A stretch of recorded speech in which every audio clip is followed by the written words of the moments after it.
साथियों नमस्कार। हिंद दर्शन में आप सभी का स्वागत है। आपसे निवेदन है कि हमारे चैनल को सब्सक्राइब, शेयर और लाइक अवश्य कर लें। आप सभी के लिए ऐसी ही वीडियो हम लाते रहेंगे। धन्यवाद। भले हम पर कोई दायित्व न हो, हम समाज के अंदर एक ऐसे वातावरण की निर्मित कर सकते हैं क्या? हम समाज के अंदर एक ऐसा वायुमंडल बना सकते हैं क्या, जो वायुमंडल देश को महान बनाने की दिशा में हो, जो वायुमंडल युवाओं को प्रेरित करता हो, जो वायुमंडल देश की समस्याओं का निरसन करने के लिए काम करे। इस प्रकार का वायुमंडल का निर्मित तो हम कर ही सकते हैं।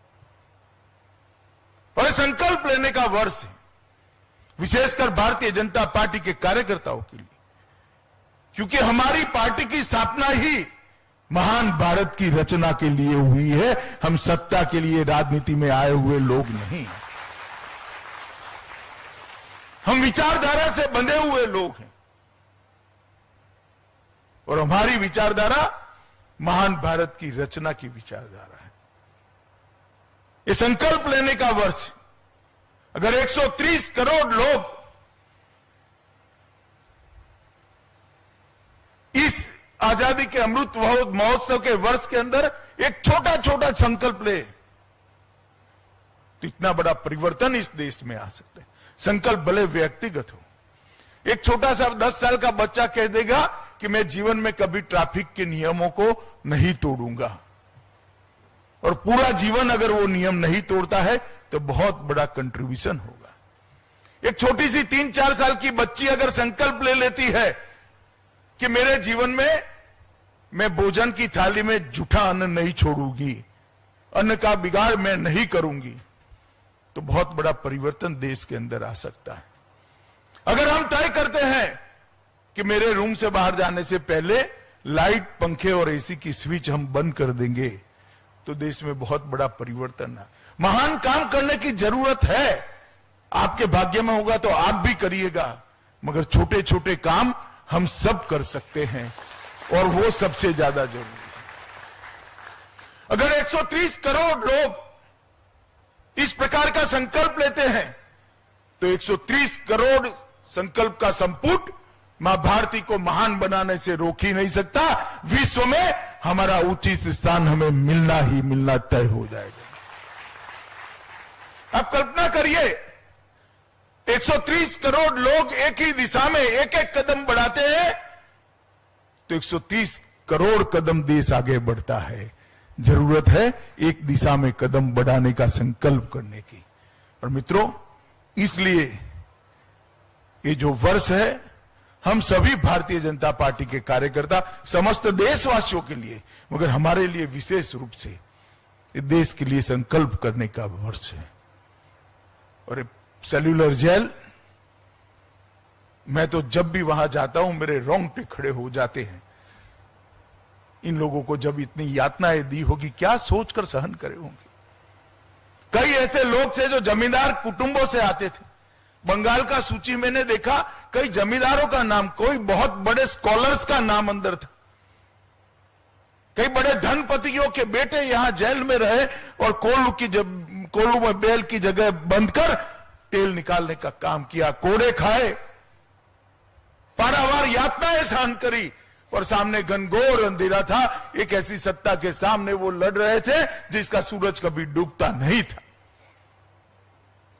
मालूम नहीं उन्होंने अपने जीवन में आजादी को देखा या नहीं देखा, कई लोग नहीं देख पाए होंगे, मगर जब हम सोचते हैं तो मालूम पड़ता है कि वो लड़ाई वो न लड़ते तो आज हम स्वतंत्र भारत में हवा नहीं, श्वास नहीं ले सकते थे।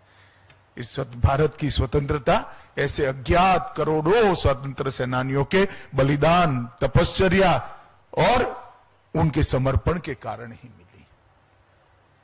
और ये वर्ष है उनके सपनों का भारत बनाने का, और मोदी जी ने अभियान आगे बढ़ाया है।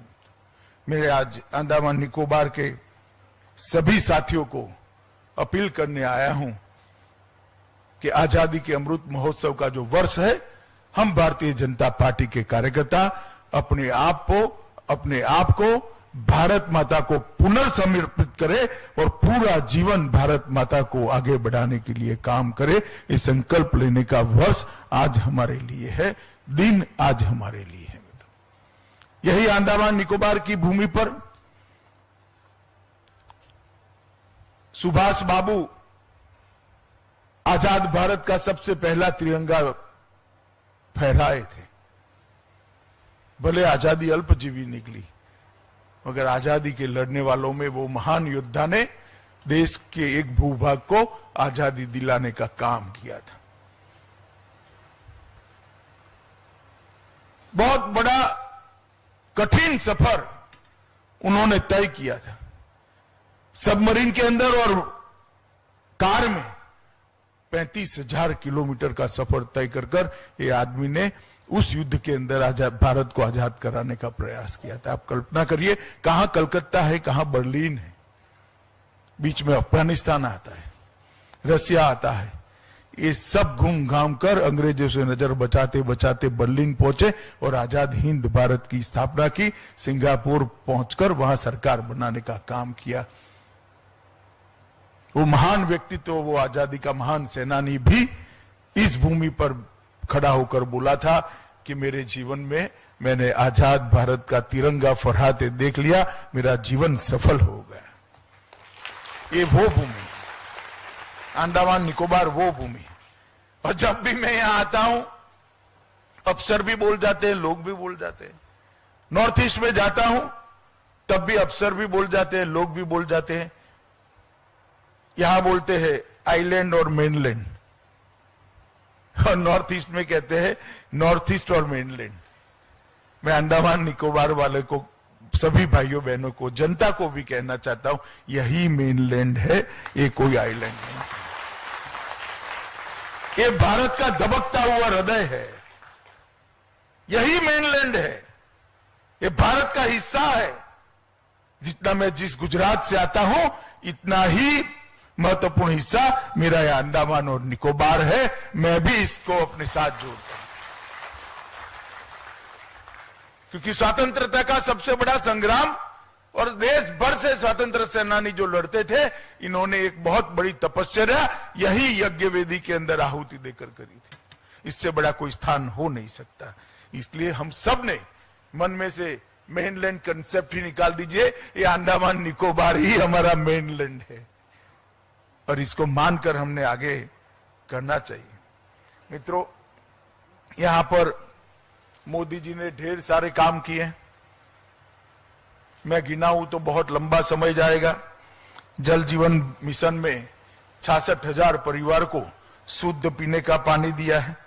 स्वनिधि ये छोटे से राज्य क्षेत्र में 100% पहुंची है। हर घर में बिजली पहुंचाने का काम किया है। एक राष्ट्र एक रेशन कार्ड यह 100% इंप्लीमेंट हो चुका है।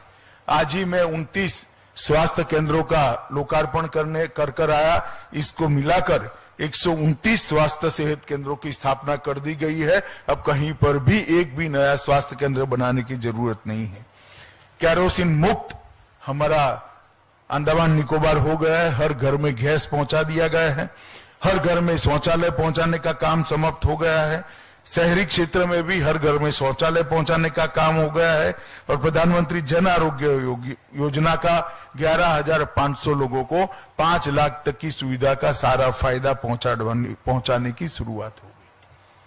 और कोरोना के अंदर भी यहां पर नरेंद्र मोदी जी के नेतृत्व में भारत सरकार ने बहुत अच्छा काम किया है। मित्रों, मैं कई बार कांग्रेस के नेताओं को सुनता हूं, तब मुझे सवाल आता है कि किस विश्वास से बोलते हैं, किस मिट्टी के बने हुए हैं। इतनी जोर से और निर्लज्जता से कोई झूठ कैसे बोल सकता है। मैं पूछना चाहता हूं इन लोगों कि भाई 60 साल तक आपने शासन किया, देश में 4 पीढ़ी शासन किया, मुझे बताओ तो अंडमान के हर घर में आप शौचालय पहुंचा पाए थे क्या? हर घर में बिजली पहुंचा पाए थे क्या? गरीब व्यक्ति को आयुष्मान भारत योजना का कार्ड पहुंचा पाए थे क्या? इतने सारे आरोग्य केंद्र बना पाए थे क्या? मित्रों, ढेर सारे काम जो हर व्यक्ति की चिंता करते, हर व्यक्ति को अपना जीवन स्तर ऊपर उठाने का मौका देते, ये काम भारतीय जनता पार्टी ने किया। आप कल्पना करिए, घर के अंदर गैस नहीं है और माता धुएं वाले घर में रहती है, लकड़ियां जलाकर, टहनियां जलाकर, कंडे जलाकर खाना पकाती है, उसकी स्वास्थ्य का क्या होगा? आंख की ज्योति चली जाती है, फेफड़ों में धुआं जाकर वो फाइब्रोसिस से कसमय ही मृत्यु का वरण करती। हर घर में गैस देकर मोदी जी ने 13 करोड़ माताओं को कसमय मौत से शरण में जाने से बचाने का काम किया। 10 करोड़ शौचालय बनाकर एक 15-16 साल की बच्ची खुले में शौच क्रिया करने जाएगी, कितनी शर्म आएगी उसको। वो रात पड़ने की राह देखती थी बेचारी, आज वो भी हम सब की तरह शर्म से मुक्त होकर, निश्चिंत होकर अपने घर में बने हुए शौचालय का उपयोग कर सकती है। वो सारी बच्चियों को शर्म से बचाने का काम हमारे प्रिय नेता नरेंद्र मोदी ने किया है।